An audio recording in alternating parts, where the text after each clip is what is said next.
Welcome to the flowerschool.com video library. I'm Leanne Kessler, Director of the Floral Design Institute, and today I'm here to share with you an on-trend bridal bouquet using the Pantone Color of the Year Greenery.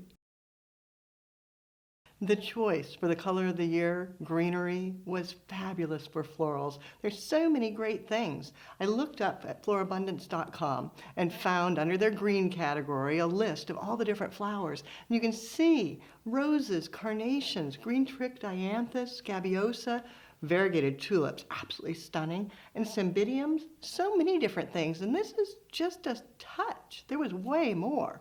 But even better than the greenery flowers is the trend right now with brides where foliages are in style as well. You and I probably both lived through the era where nobody wanted anything green. Take off every single leaf. That's past now, which makes me very happy because I love foliages. And look at what I found on the Florabundance site. Galix, geranium, lilygrass, jasmine vine, springerei, maidenhair. So many fabulous things to choose from. This is going to be a gorgeous bouquet. To begin the design, I'm going to create an understory or an armature that supports the flowers using the foliages, starting with some of the geranium and just clustering it in my hand. Any damaged leaves pull off so that everything looks great. Then that darker green goes so well with the green trick carnation, and that adds such substance in the center of the design, gives you a nice accent area that will add visual weight. Then going back maybe one more on the opposite, and some springerei. This will give me some soft, lacy, flowing movement. Letting it trail, making it a little bit wider. Then the maidenhair, look how delicate that is. Absolutely gorgeous. Letting it trail as well, starting to weave through my hand. So as I work with this, it's in a standard hand tie format, holding just the thumb and the finger, and then letting things drape through, keeping it draping primarily to the front and the sides so that the back is not quite as full. That way it won't bunch up against her gown when she's holding it. You don't want that to happen. Maybe a little bit more springerei over here. And then a little bit of jasmine vine as well.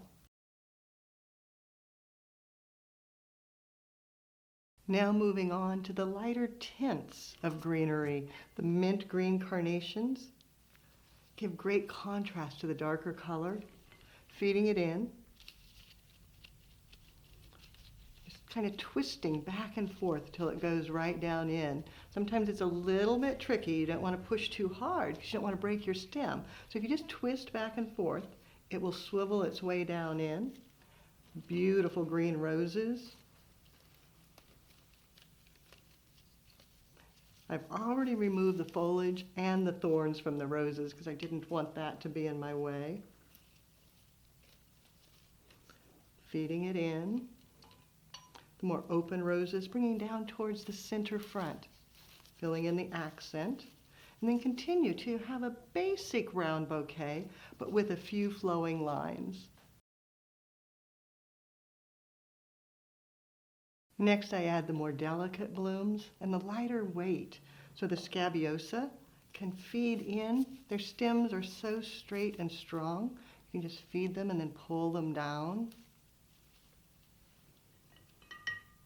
Grouping a few, since they're small and delicate, it gives them a little more visual value.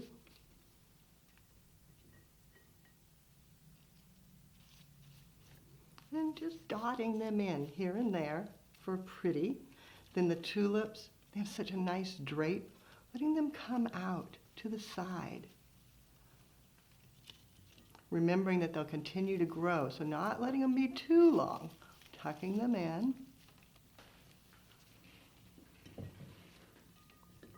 Maybe bringing one back over to the opposite side just to carry the color through. That way when the bride looks down, she sees it as well. And then after you have all the blooms in that you would like, going back Adding a little more foliage.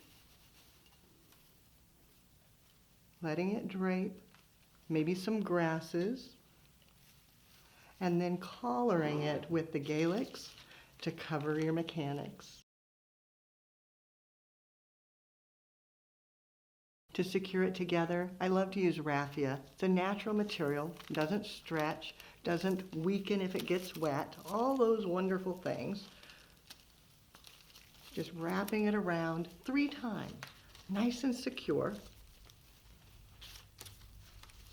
Then laying it down off of the table so you don't squish the heads, knot that together.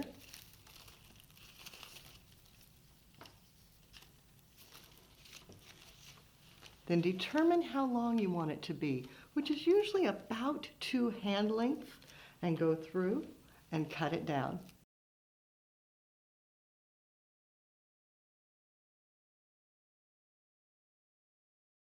For an on-trend detail to this bouquet, and to add a touch of luxury, cymbidium blooms. Just cut them off from the stem, and then using your Oasis floral adhesive, just glue them into place. They're so long lasting, they don't need to be down into the water at all. Just put a little glue on each blossom, onto the stem.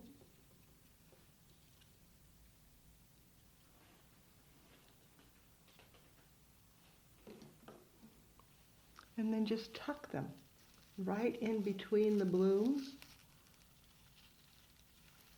letting them nestle in there. Bringing them throughout the bouquet. Finding the perfect little spots. Then to add a bit of winter warmth to a bouquet, the felted wool, pulling off a bit, and then wrapping it around the neck to cover the raffia.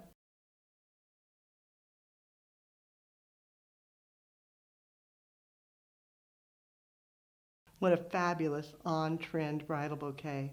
The classic round, updated using the Pantone color of the year and then adding flowing lines of foliages. I just love the new looks in bridal bouquets. A special thank you to Debbie at florabundance.com. You pulled all the perfect flowers. It was so easy. I just placed the order online and then you gathered and shipped, and here they are. How fabulous. Now, as you are creating your bouquets in this coming year, feel free to reach out. If you've got questions, you can reach me through the website at flowerschool.com or by telephone, 503-223-8089. And of course, you can use my personal email. It's Leanne at floraldesigninstitute.com. Now, it's your turn. Create a way, take a picture, post it on social media and hashtag Floral Design Institute so we all can see. And a hashtag Florabundance, let them see as well. Now it's your turn. Have fun and do something you love.